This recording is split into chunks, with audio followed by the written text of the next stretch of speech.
ভাল খবৰ আছে এই মুহূৰ্তত যেটো প্ৰত্যেক লোকেই জ্ঞাত যে শ্যামকানু মহন্তই ফাষ্টেক আদালতত মুখ ঠেকেচা খালে বেয়াকৈ মুখ ঠেকেচা খালে শ্যামকানু মহন্তই জামিন আবেদন কৰিছিলে কিন্তু আজিৰ দিনটোত শ্যামকানু মহন্তৰ জামিন আবেদন নাকচ কৰিছে ফাষ্টেক আদালতে যাৰ বাবে দেখিবলৈ পোৱা গৈছে যে জামিন লাভ নকৰিলে শ্যামকানু মহন্তই কিন্তু এইখিনিতে এক ডাঙৰ খবৰ লৈ চেষ্টা কৰিছো সকলোৱে গম নোপোৱাকৈ শ্যামকানু মহন্তই জুবিন গাৰ্গৰ সৈতে কৰিছিলে ভয়ংকৰ কাণ্ড এবাৰ ফাদিল হৈছে শ্যামকানুৰ ভয়ংকৰ মিথ্যাচাৰ শ্যামকানু মহন্ত যিগৰাকী কোৱা হয় ফেষ্টিভেল মহন্ত আৰু ফেষ্টিভেল মহন্তই প্ৰাণৰ শিল্পী জুবিন গাৰ্গৰ লগত গোপনে গোপনে বহু ভয়ংকৰ কাণ্ড কৰি থৈছিল যিবোৰ পোহৰলৈ আহিছে বৰ্তমান সময়ত ফাদিল হৈছে শ্যামকানু মহন্তৰ মিথ্যাচাৰৰ কথা ইটোৰ পিছত সিটো মিথ্যাচাৰ ফাদিল হৈছে শ্যামকানু মহন্তৰ বিৰুদ্ধে আৰু শ্যামকানু মহন্তৰ এই ভয়ংকৰ কাণ্ডৰ বাবে আজি জামিন আবেদন নাকচ কৰিছে ফাষ্ট ট্ৰেক আদালতে আমি সবিকে কবলৈ চেষ্টা কৰিছো কি ভয়ংকৰ কাণ্ড সংঘটিত কৰিছে শ্যামকানু মহন্তই জুবিন গাৰ্গৰ লগত অৱশেষত ফাদিল হৈছে ভয়ানক মিথ্যাচাৰ এই ডাঙৰ খবৰলৈ চেষ্টা কৰিছো জুবিন গাৰ্গৰ সৈতে শ্যামকানু মহন্তই সংঘটিত কৰিছে গোপনে গোপনে ভয়ংকৰ কাণ্ড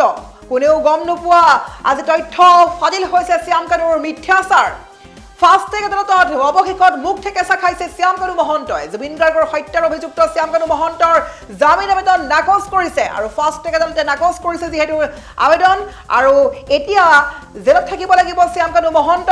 লগতে এখিনি ক'ব লাগিব শ্যামকানু মহন্তই জুবিন গাৰ্গৰ লগত ভয়ানক কাণ্ড সংঘটিত কৰি থৈছে আদালতত পোহৰলৈ আহিছে ছিংগাপুৰত মনে মনে গোপনে শ্যামকানু মহন্তই জুবিন গাৰ্গৰ সৈতে কি কৰিছিলে যাৰ বাবে আজি জামিন আবেদন নাকচ কৰিছে আদালতে আমি এই মুহূৰ্তত ক'ব বিচাৰিছো যে আদালতত পোহৰলৈ আহিছে যে ছিংগাপুৰত জুবিন গাৰ্গক প্ৰথমবাৰৰ বাবে প্ৰথমে মদৰ বটল যোগান ধৰা ব্যক্তিগৰাকী আছিলে শ্যামকানু মহন্ত কিন্তু শ্যামকানু মহন্তই বাৰে বাৰে মিছা কথা কৈ আছিলে যে তেওঁ হোটেল কৰ্তৃপক্ষক কৈছিলে যে তেওঁ জুবিনক মদ যোগান ধৰিবলৈ আৰু এটা মেইল কৰিছিলে সেই মেইল হয়তো তেওঁ প্ৰমাণৰ বাবে সাক্ষী হিচাপে ৰাখিবলৈ সেই মেইলটো কৰিছিল দেখাবলৈ যাতে কিবা বিপদ হ'লে তেওঁ বাচিব পাৰে সেইবাবে তেওঁ প্ৰমাণ ৰাখিবৰ বাবে সেই মেইলটো কৰিছিলে হোটেল কৰ্তৃপক্ষক যে জুবিন গাৰ্গক মদ যোগান ধৰিব নালাগে কিন্তু ভিতৰি জুবিন গাৰ্গক প্ৰথমটো মদৰ বটল যোগান ধৰিছিল অভিমন্যু তালুকদাৰ হতুৱাই ক্ৰয় কৰা শ্যামকানু মহন্তই সেই আদালতৰ মজিয়াত প্ৰমাণ দিছিল ছিংগাপুৰৰ সাক্ষীয়ে প্ৰমাণ দিছে লগতে জুবিনৰ শাৰীৰিক অৱস্থাৰ কথা 2022 চনৰ পৰাই জানিছিল শ্যামকানু মহন্তই কিন্তু জুবিন গাৰ্গৰ স্বাস্থ্যৰ অৱস্থাৰ কথা গম পায়ো কানু বুলাই অভিযুক্ত গৰাকীয়ে প্ৰাণৰ শিল্পী গৰাকীক দিয়া নাছিল মেডিকেল এছিষ্টেণ্ট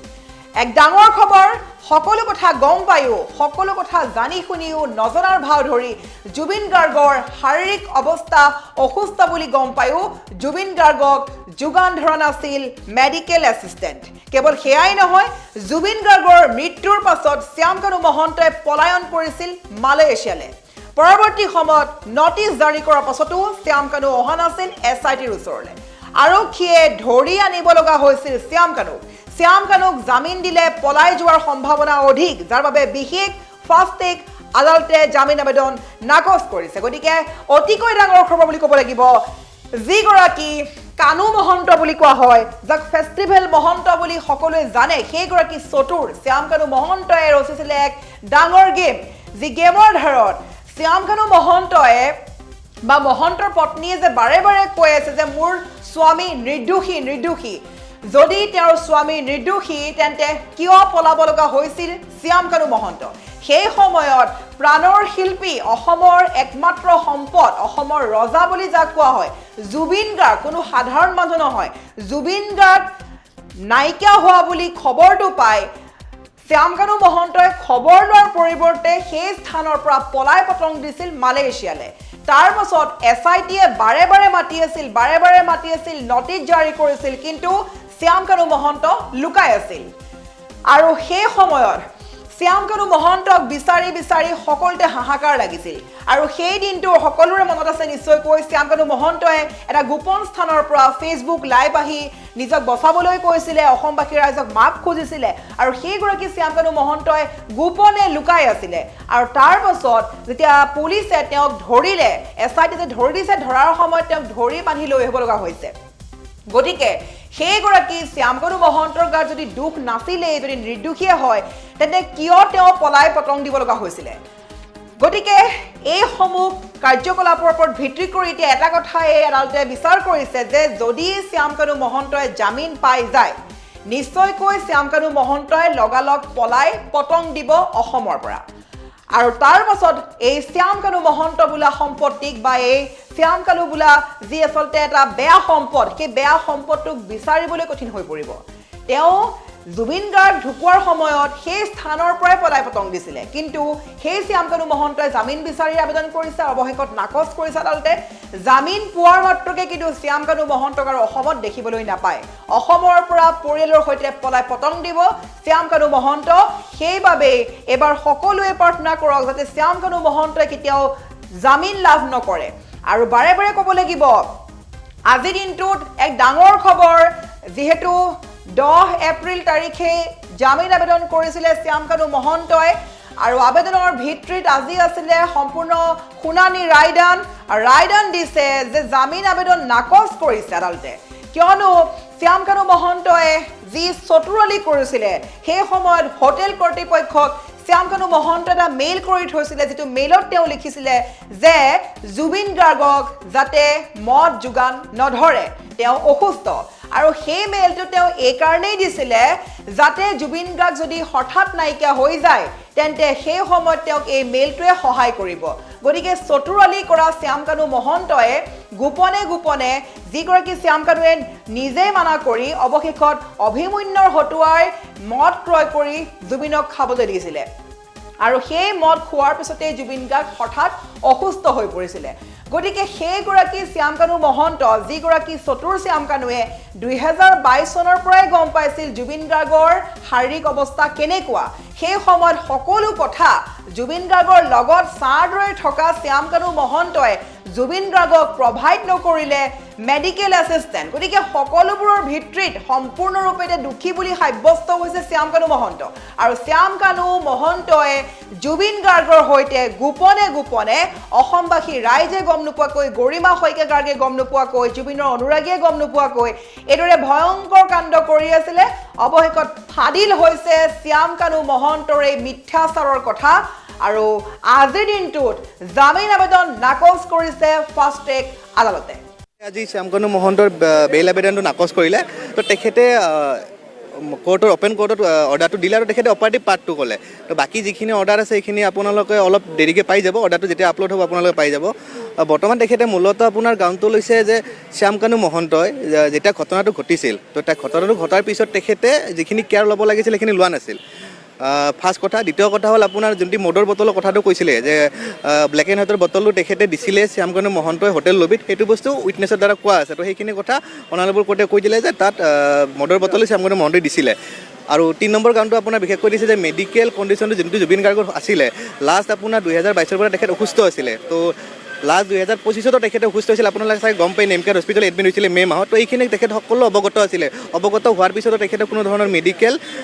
মানে হেল্প জুবিন গাৰ্গক এচিষ্ট নকৰিলে আৰু যেতিয়া ঘটনাটো হৈছিল ঘটনাটো হোৱাৰ পিছত তেখেতে জুবিন গাৰ্গক এচিষ্ট কৰিব বা হেল্প কৰিব মানে ছিংগাপুৰৰ পৰা মালয়েছিয়া পলাই গৈছিল এই বিশেষকৈ এইকেইটা গ্ৰাউণ্ডত মেমে আপোনাৰ বেলটো অৰ্ডাৰটো ৰিজেক্ট কৰিছে হয় অনাৰ একচুৱেলি মেমে তেখেতে অৰ্ডাৰটো অকল অপাৰেটিভ পাৰ্টখিনিহে পঢ়ি দিছে তেওঁ এইটো কৈছে যে যিহেতু তেওঁৰ পোষ্ট কণ্ডাক্টটো অতি বেয়া আছিল কাৰণ তেওঁ ঘটনাৰ পিছত ক'ত সহায় কৰিব জুবিনক তেওঁ গুচি গৈছিল মালয়েছিয়াত তাৰপিছত তেওঁক লুকআউট ন'টিছ দি কেনে অনা হৈছে তো সেইকাৰণে তেওঁক যদি আজি বেলত দিয়া হয় তেতিয়াহ'লে তেওঁ আকৌ সম্ভাৱনা আছে ফ্লাইট ৰিস্ক অৰ্থাৎ পলাই যাব পাৰে বাকী মেৰিটখিনি আমি এতিয়াও দেখা নাই কাৰণ ওপেন কোৰ্টত খালি তেখেতে আজি অপাৰেটিভ পাৰ্টখিনিহে প্ৰনাউন্স কৰিছে আমাৰ সেইটো আৰ্গুমেণ্টেই আছিল যে he was aware of everything even then তেওঁ ইয়াৰ্কত পাৰ্টি কৰিব তেওঁ গৈছে মদৰ বটল ছাপ্লাই দিছে সেই কথাখিনি আমি আৰ্গুমেণ্টতো কৈছোঁ আৰু আজিও মেমে সেইখিনি কথা প্ৰকাশ দিছে সেই লাইনটো মেমে পঢ়ি দিছিল আমি যিমানখিনি পাৰোঁ চাওক মেটেৰিয়েল যি ছাপ্লাই দিছে আমাক ইনভেষ্টিগেটিং অথৰিটিয়ে সেইখিনি মেটেৰিয়েল আমি আজি আইনৰ সহায় লৈ কেনে সেইখিনি গোটেইখিনি চাৰি জাৰি চাই কেনে কোৰ্টত ছাবমিশ্যন দিয়া হৈছিল তে কোৰ্টে সেইখিনি আমাৰখিনি এপ্ৰিচিয়েট কৰিছে আৰু তেওঁ সেইখিনি আমাৰ ছাবমিশ্যনখিনি গ্ৰহণযোগ্য বুলি ভাবি তেওঁৰ এই বিলটো নাকচ কৰিছে জিম্মা পেটিশ্যনখনো ৰিজেক্ট কৰিছে কাৰণ কৈছে যে এইখন ৱাইফে দৰখাস্ত দিছিল সেই ৱাইফে দৰখাস্ত দিয়াখন বস্তুখিনি গিৰেকৰ হয় তে এইখন যদি এতিয়া চিম কাৰ্ড যিখিনি মেছেজ আছে these are all case property এইখিনি যদি ভুল মানুহৰ হাতত যায়গৈ তো সেইখিনি আকৌ মুচি দিয়া হ'ব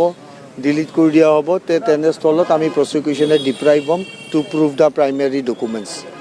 তো সেইকাৰণে সেই জিম্মা পেটিশ্যনখনো শ্যামকানু ডাঙৰীয়াৰ নাকচ কৰিছে আজি কেছৰ এতিয়া নেক্সট পৰ্যায় গ'লটো কালি বন্ধ May' Day so' on the second A1, A2 অৰ্থাৎ সিদ্ধাৰ্থ আৰু শ্যামকানু তেওঁলোকে ৰিটেন ছাবমিশ্যন দিব on arguments written argument submit কৰিব যিখিনি তেওঁলোকে ছাবমিট কৰিছিল অৰেলি সেইখিনি এতিয়া ৰিটেন ফৰ্মত দিব